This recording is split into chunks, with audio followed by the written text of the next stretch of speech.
Dans la précédente vidéo, nous avons commencé avec le cast. Donc le cast, dont nous avons dit, permet de convertir la valeur d'une variable d'un type donné vers un autre type. Et donc ici, je vais exécuter mon programme et vous allez constater que nombre, en affichant nombre ici, il m'affiche bel et bien 12. Donc le cast a bien été effectué. Et donc je disais qu'il est possible également de faire un cast avec un float. Donc si vous voulez convertir une chaîne de caractères en float, à ce moment-là, vous allez simplement mettre float. Donc par exemple ici, je vais dire float taille égale float.parse et vous mettez le nombre à l'intérieur. Et donc ici, je vais mettre taille. Voilà. Donc je vais réexécuter. Et là, vous verrez qu'il m'affiche 12 points. Il mettra. Qu'est-ce que j'ai affiché là?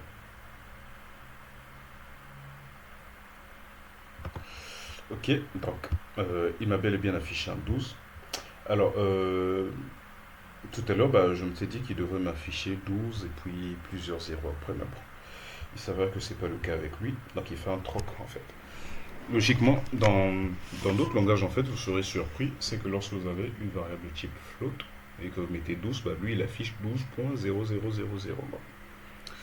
Il semble que on s'échappe, que nous n'ayons plus ce problème. Ce n'est pas grave. Et donc, je peux faire la même chose avec double.parse, ainsi de suite. Mais attention, la méthode parse, la fonction parse, ne marche que lorsque l'élément que vous souhaitez caster est une chaîne de caractères, donc c'est une variable de type string. Mais que faire si vous avez une taille, par exemple, float, taille égale 12.5. Alors, je vais retirer tout ça.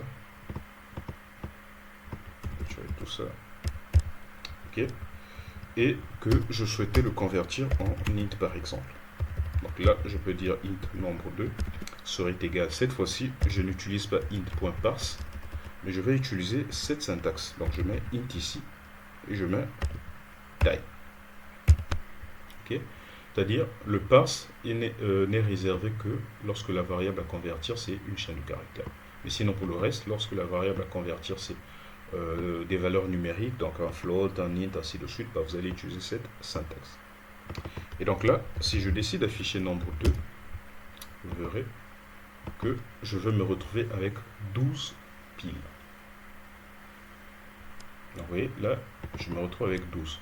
Pourquoi? Tout simplement parce que un int, c'est un nombre entier. Donc ce qu'il fait, c'est quoi? Il retire tout ce qui se trouve après la virgule.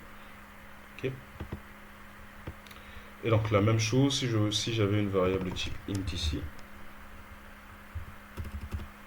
et que là, je souhaitais avoir une variable type float, et bien là, je mettrai simplement float ici.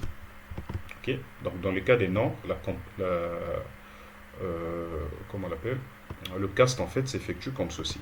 Et par contre, si l'élément que vous souhaitez convertir, c'est une chaîne de caractères, vous allez faire int ou bien le type.parse.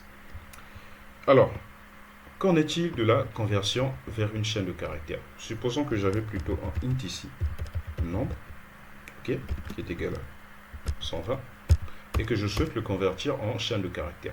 Eh bien, avec les strings, c'est beaucoup plus simple. Je peux simplement créer string nombre égale, je peux faire ceci. Je mets les cotes, ensuite je mets un plus et je mets un nombre ici. Alors ça, c'est ce qu'on appelle par une concaténation.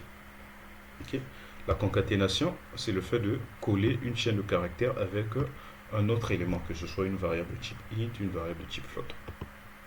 Et donc ici, pour convertir vers une chaîne de caractères, je peux simplement utiliser cette syntaxe.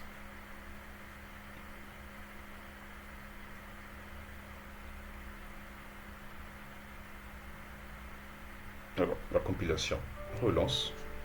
Et là, vous avez 120 qui est affiché.